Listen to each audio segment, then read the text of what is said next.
It's unbelievable the degree to which our sanity depends on a functioning sociological structure. And here's why.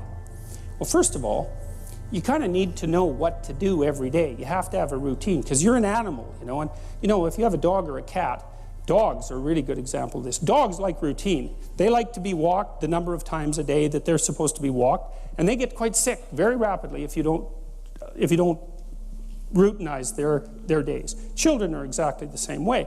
Now, you can overdo it, right? But still, you know, you need to know approximately when you should get up. It should be approximately the same every day. You need to know approximately when you're going to eat. You need to know what you're going to eat. You need to know who you're going to eat with. You need to know where to buy your food. It's like 80% of your life, 70% of your life, something like that, consists of those things that you do every single day, that you repeat.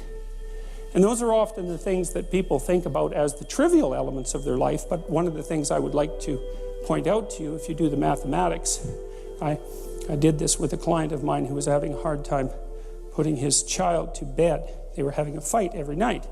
And I knew by that time, the studies indicate that most parents only spend 20 minutes per day of one-on-one time with their child. Now, the reason for that is that people are busy, and it's actually not that easy to parse out 20 minutes of one-on-one time. It's a lot bloody more time than you think. But that's all there is, 20 minutes. And he's spending like 40 minutes a day fighting with this kid, trying to get the kid to go to bed. And that's not very entertaining. You know, you think, well, it's just having a scrap with the kid about going to bed. But it's no. If it happens every day, it's a catastrophe. So you do the math.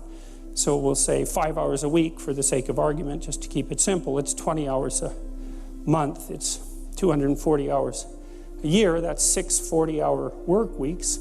So that guy was basically spending a month and a half of work weeks doing absolutely nothing but having a wretched time fighting with his son, trying to get him to go to bed. Horrible, right? That's just way too much time to spend doing something like that if you want to actually have a positive relationship with someone, because it's just too punishing.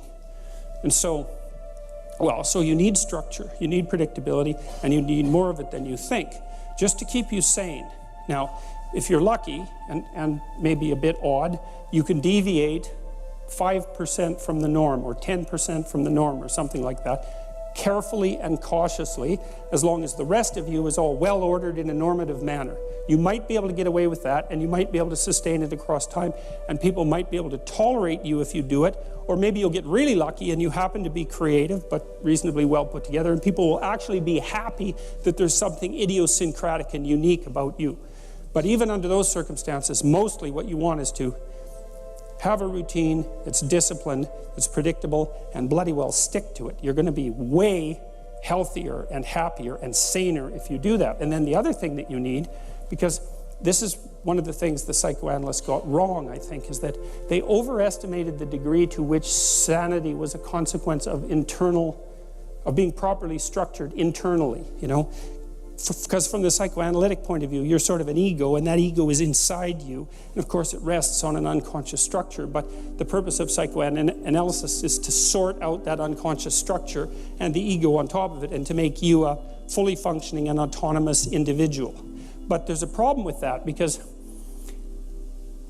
the reason that you're sane as a fully functional and autonomous human being isn't because you've organized your psyche, even though that's important. The reason that you're sane, if you have a well-organized unconscious and ego, is because other people can tolerate having you around for reasonably extensive periods of time, and will cuff you across the back of the head every time you do something so stupid that people will dislike you permanently if you continue. And so what people are doing to each other all the time, just non-stop, is broadcasting sanity signals back and forth, right? It's like you smile at people if they're not only behaving properly, but behaving in a way that you would like to see them continue to behave. You frown at them if they're not, you ignore them if they're not, you shun them, you roll your eyes at them, you manifest a disgust face, you don't listen to them, you interrupt them, you won't cooperate with them, you won't compete with them. It's like you're blasting signals at other people about how to regulate their behavior so frequently, well, it just makes up all of your social interaction. That's why we face each other, and we have emotional displays on our face, and we're looking at each other's eyes, and we know exactly We know as much as we can about what's going on with each other, given that we don't have immediate access to the contents of their consciousness. And so partly what you're doing with your routine is establishing yourself as a credible, reliable, trustworthy, potentially interesting human being who isn't going to do anything too erratic at any moment. And everyone else is around there tapping you into shape, making sure that that's exactly what you are. And that's how you stay sane. And so what happens to people too, if they don't have a routine and they get isolated, is they start to drift. And they drift badly because the world is too complicated for you to keep it organized all by yourself. You just cannot do it. So we outsource the problem of sanity.